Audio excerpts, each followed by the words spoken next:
Boa noite a todos. Estamos de volta neste domingo, dia 9 de janeiro, com a oportunidade, o privilégio, a honra de compartilhar a palavra de Deus e as verdades de Deus a todos vocês que nos acompanham e nos acompanharão. Quero lembrar-los que estamos no início do mês e incentivar você, encorajar você, motivar você a manter a sua perseverança, a sua fidelidade, a sua fé. Aliás, o autor aos Hebreus diz que nós precisamos perseverar, né? E, acima de tudo, manter viva a nossa confiança em Deus. Porque tanto esta perseverança como esta confiança, diz o autor aos Hebreus, serão ricamente recompensadas. Amém? Eu quero compartilhar com você no Evangelho de nosso Senhor Jesus Cristo, segundo Lucas, capítulo 7, a partir do versículo 11. A tradução colocou aí no tema dessa narrativa, deste episódio, mas um dos milagres de Jesus. Logo depois, Jesus foi a uma cidade chamada Naim, e com ele iam os seus discípulos e uma grande multidão.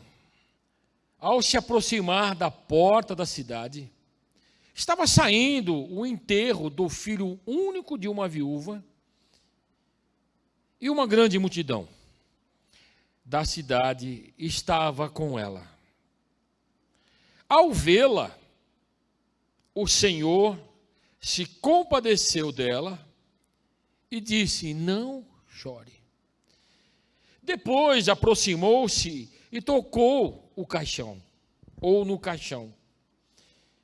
E os que o carregavam pararam.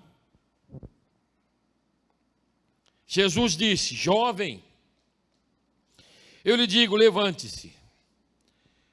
O jovem sentou-se e começou a conversar. E Jesus o entregou à sua mãe. Todos ficaram cheios de temor e louvavam a Deus. Um grande profeta se levantou entre nós, diziam eles. Deus interveio em favor do seu povo.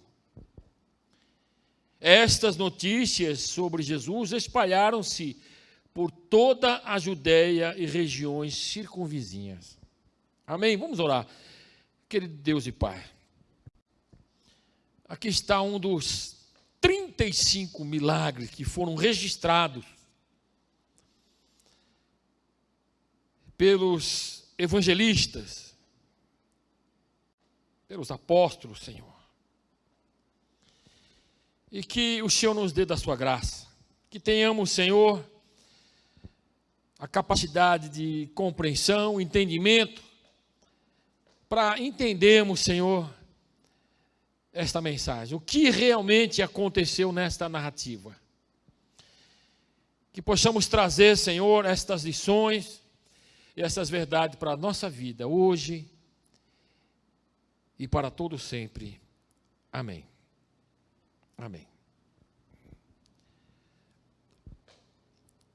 Eu quero iniciar esta mensagem lembrando do que Jesus disse aos apóstolos, certa ocasião, quando ele disse que era muito difícil mesmo, um rico entrar no reino dos céus. Aliás, Jesus disse que era mais fácil passar um camelo pelo fundo, pela abertura, pela fenda de uma agulha, do que um rico entrar no céu. Então, os discípulos, observando o que Jesus Cristo tinha dito, disseram: Senhor, se é assim, como alguém poderá ser salvo? Aí, Jesus disse, está lá em Lucas capítulo 18, verso 27, o que é impossível para os homens é possível para Deus. É difícil? É, mas não impossível. Lembram do que aconteceu com o profeta Eliseu e os discípulos dos profetas, que estavam lá numa escola, num lugar um pouco apertado, próximo do Jordão. Os discípulos dos profetas disseram a Eliseu: como vês, o lugar onde nos reunimos contigo é pequeno demais para nós. Por que não vamos até o Rio Jordão? Lá cada um de nós poderá cortar um tronco para construirmos ali um lugar de reuniões mais amplo, mais confortável, mais espaçoso. Eliseu disse: podem ir. Então um dos discípulos do profeta Eliseu perguntou: não gostaria de ir com os teus servos? Sim, Eliseu respondeu. E foi com eles. Foram ao Jordão e começaram a derrubar árvores. Quando um deles estava cortando um tronco, o ferro do machado caiu na água, no Rio Jordão. E ele gritou, aflito: ah, meu Senhor! Era emprestado, que era uma ferramenta cara na época.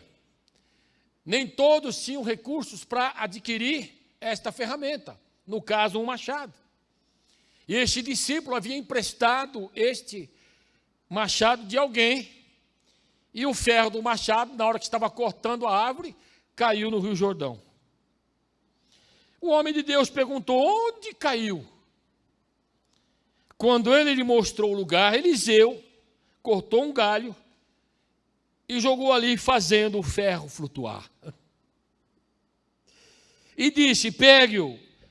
O homem esticou o braço e pegou. O que é impossível aos homens é possível para Deus. Era impossível o machado flutuar naquele ambiente, no rio. Mas por intermédio do profeta Eliseu, o machado flutuou. Vamos verificar o que aconteceu antes deste episódio que nós lemos aqui. Jesus, no final do capítulo 6 do Evangelho de Lucas, ele fez assim uma censura à multidão que estava presente, até os apóstolos e alguns discípulos, porque chamavam Jesus de Senhor. Por que vocês me chamam Senhor, Senhor, e não fazem o que eu digo? Eu lhe mostrarei a quem se compara aquele que vem a mim, ouve as minhas palavras e as pratica. É como um homem que, ao construir uma casa, cavou fundo e colocou os alicerces na rocha. Quando veio a inundação, a torrente deu contra aquela casa, mas não a conseguiu abalar, porque estava bem construída. Mas aquele que ouve as minhas palavras e não as pratica, é como um homem que construiu uma casa sobre o chão, sem alicerces. No momento em que a torrente deu contra aquela casa, ela caiu, desabou e a sua destruição foi completa. Logo depois, versículo 1, que nós não lemos, do Evangelho de Lucas, capítulo 7, tendo terminado de dizer tudo isso ao povo, o que nós acabamos de mencionar, Jesus entrou em Cafarnaum.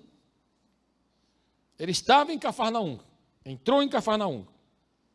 Ali estava doente, quase à morte, o servo de um centurião, a quem seu senhor estimava muito. Ele ouviu falar de Jesus e enviou-lhe alguns líderes religiosos dos judeus, pedindo-lhe que fosse curar o seu servo. Chegando-se a Jesus, suplicaram-lhe com insistência: este homem merece que lhes faça isso. Se dirigindo a Jesus, porque ama a nossa nação e construiu a nossa sinagoga. Veja a importância, a relevância e a generosidade desse centurião romano. Jesus foi com eles, já estava perto da casa quando o centurião mandou amigos dizerem a Jesus: Senhor, não te incomodes, pois não mereço receber-te debaixo do meu teto, ou na minha casa. Por isso, nem me considerei digno de ir a teu encontro. Mas dize uma palavra, e o meu servo será curado. Pois eu também sou homem sujeito à autoridade. E com os soldados sob meu comando, digo a um: vá, e ele vai. E a outro: venha, e ele vem. Diga a meu servo: faça isso, e ele faz. Ao ouvir isto, Jesus admirou-se dele e, voltando-se para a multidão que o seguia, disse: eu lhes digo que nem em Israel encontrei tamanha fé. Então os homens que haviam sido enviados voltaram para casa e encontraram o servo restabelecido. Aí, Jesus sai de Cafarnaum em direção à cidade de Naim. Eu quero fazer algumas observações importantes nesta mensagem.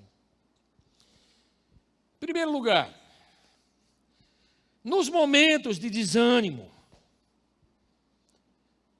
de perdas, de dificuldades, nós precisamos lembrar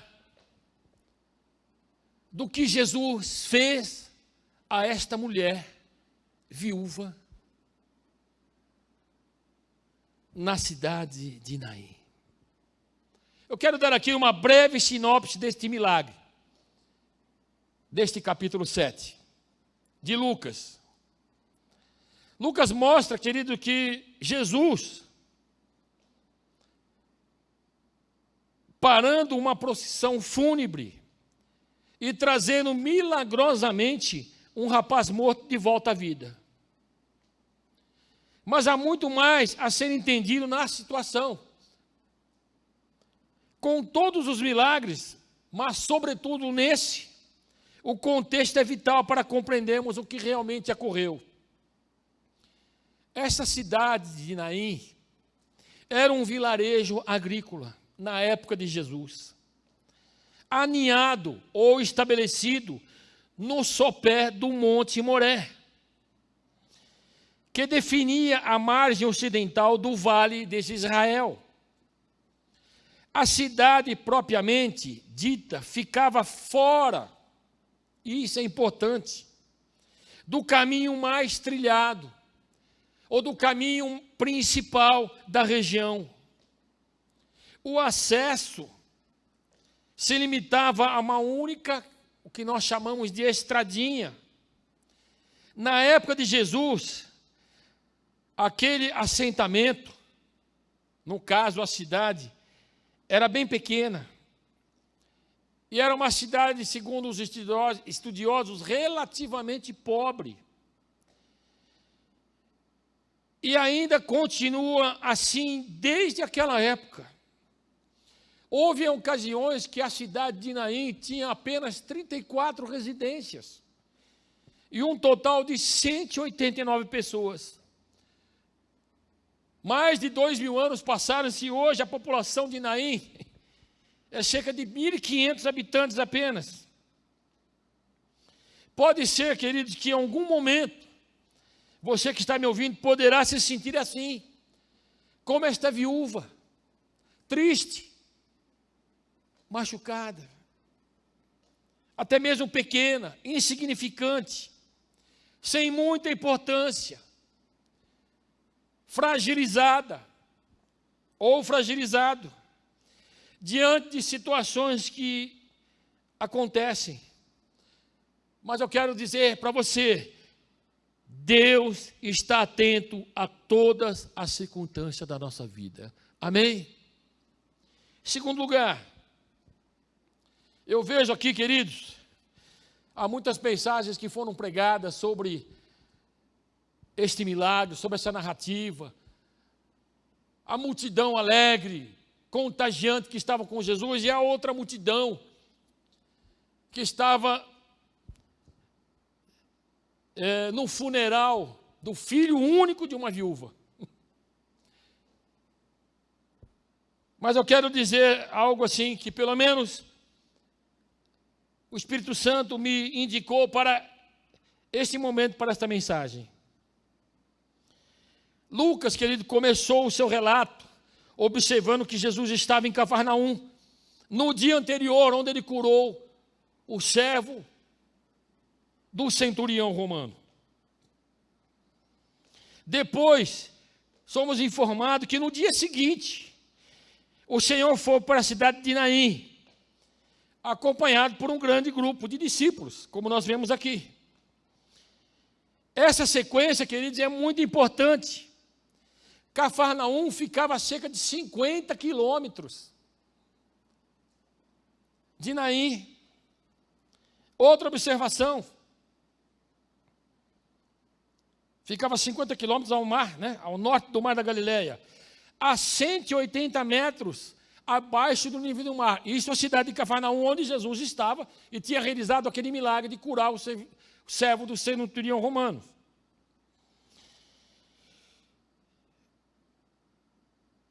A 200 metros acima do nível do mar, ficava a cidade de Naim. Para caminhar de Cafarnaum a Naim, seria, queridos, necessário ao menos 1 ou 2 dias de viagem. Recentemente, um grupo de alunos do centro de Jerusalém levou 10 horas para percorrer essa estrada pavimentada. Então, eu quero declarar uma segunda verdade aqui. Todo o esforço, empenho e plano de Deus tem um destino certo. A nossa vida. A nossa vida. Para percorrer, querido, a pé este trajeto, era necessário muito esforço. Talvez Jesus estivesse com aquela multidão viajando a noite e a madrugada inteira. Quando Cristo se aproximou da cidade, após uma viagem exaustiva, encontrou um rapaz, provavelmente de uns 20 e poucos anos, que estava sendo levado numa maca ou num caixão fúnebre. Lucas conta que este jovem era o único filho de uma viúva. E alguns estudiosos deduzem do texto grego, ou que no texto grego não havia nenhum outro descendente. Ou seja, esta mulher, era viúva, e o seu único filho também tinha morrido. Um grande grupo de moradores da vila acompanhava a sua terrível tragédia familiar. Obviamente, queridos, ver um filho morrer seria uma tragédia para qualquer pessoa, como é hoje, nos nossos tempos. Mas pensemos um pouco nas implicações para aquela viúva. O que exatamente significava, em termos sociais, espirituais e até mesmo financeiros, ser uma viúva sem herdeiro na antiga Israel? Na cultura do Velho Testamento, acreditava-se que quando o marido morria antes de ter uma idade avançada, atingir uma velhice, isso seria sinal de castigo ou de punição de Deus pelo pecado cometido. Assim, alguns acreditavam que Deus estava punindo a viúva também. Era uma cultura. No livro de Ruth, quando Noemi ficou viúva, ainda jovem, ela se lamentou, pois o Senhor testifica contra mim, e o Todo-Poderoso me fez tanto mal. Está lá em Ruth, capítulo 1, verso 21.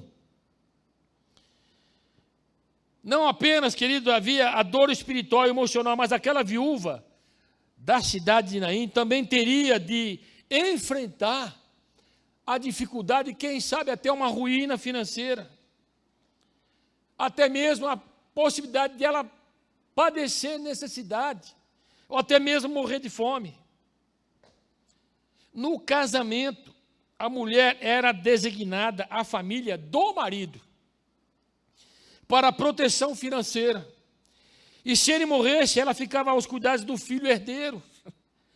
Como o filho,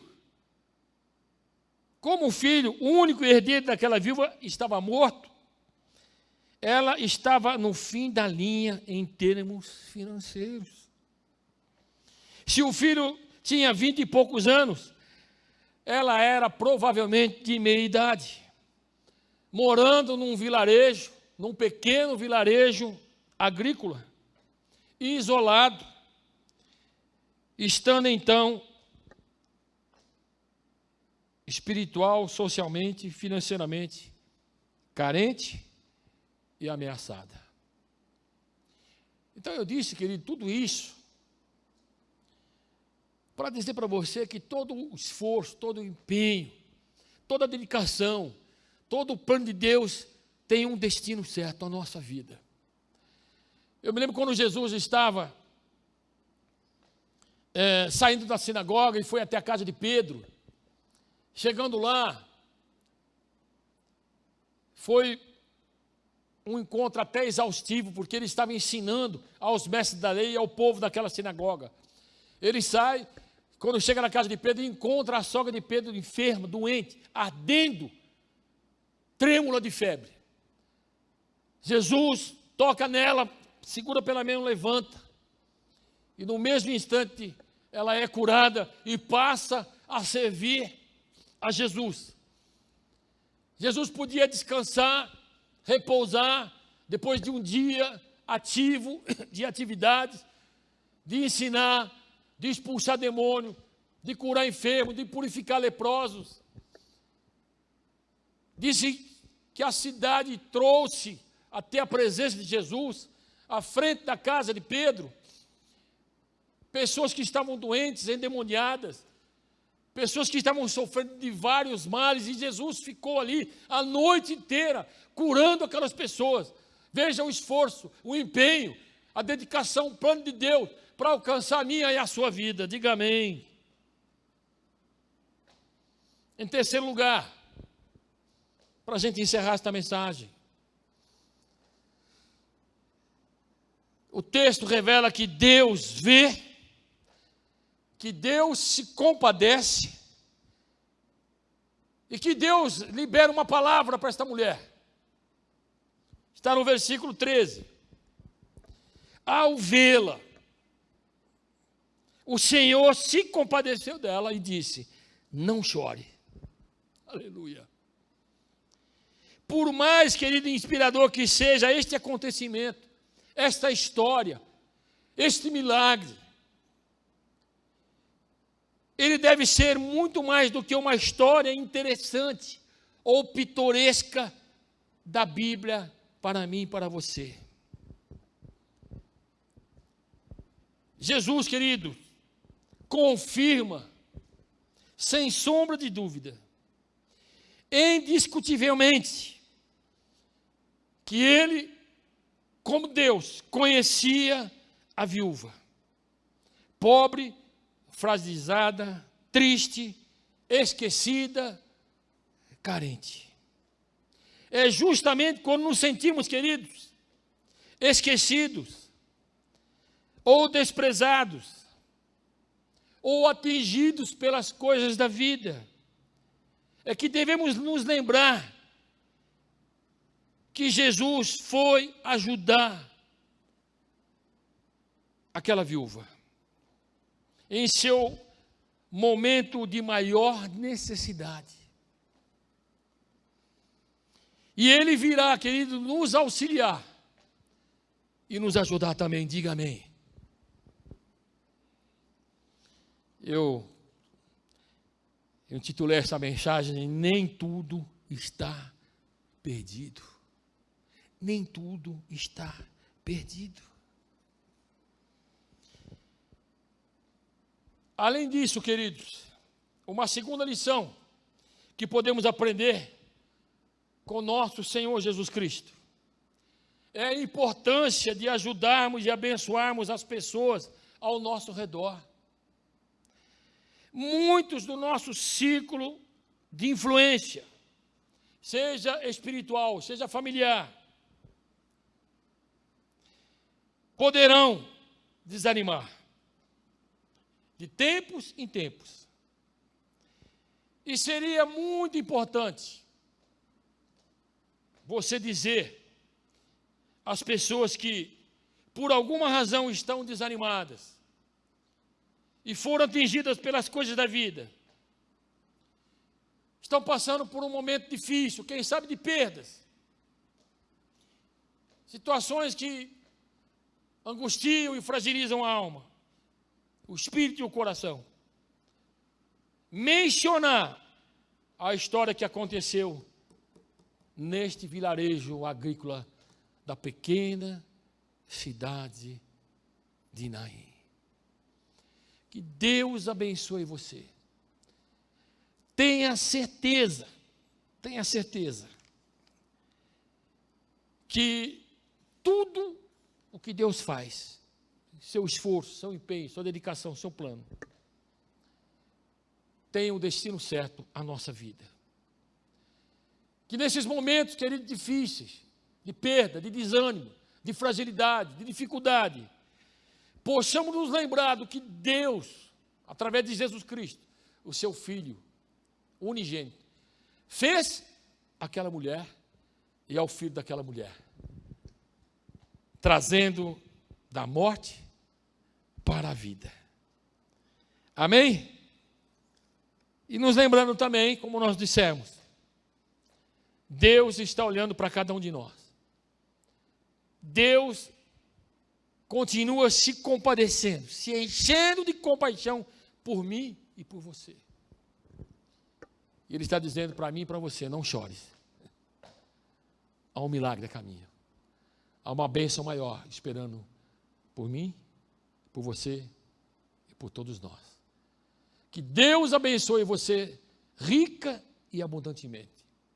Que você tenha uma excelente semana.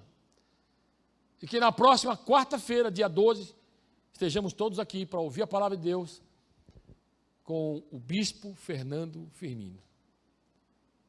Uma boa noite e Deus te abençoe hoje e sempre. Amém, amém e amém.